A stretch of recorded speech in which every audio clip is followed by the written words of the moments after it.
Nazario দিনহো কাকাদের পর ব্রাজিলে যে দলটা ছিল, নেইমারের মতো স্কিল, দানি আলভেসের মতো ডেডিকেটেড প্লেয়ার, থিয়াগো সিলভার মতো ওয়াল, মার্সেলোর মতো ম্যাজিক্যাল পাস, ডেভিড লুইসের সেই দৌড়, উইলিয়ান অস্কারের ম্যাজিক, কৌতিনহোর মতো ডি বক্সের বাহির থেকে কিক, এসব আর ব্রাজিল ম্যাচে দেখা যায় না।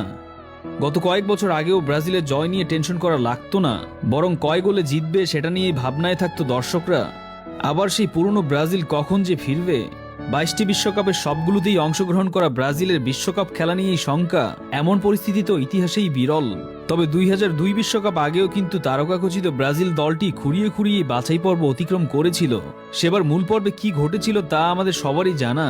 এবারও কি তেমন কিছুর প্রত্যাশাতেই ব্রাজিল সমর্থকরা বুক বাঁধবে? তার উত্তর সময়ই দেবে। যুগের পর যুগ ব্রাজিলে অনেক কিংবদন্তির জন্ম হয়েছে নান্দনিক সাম্বা ফুটবলের কারিগরি দিয়ে, আর গত এক যুগে তার ছিটে ফোটাও দেখা মিলে না। হারিয়ে যেতে বসেছে ব্রাজিলের সেই নান্দনিক ফুটবল। ডোরিবাল 13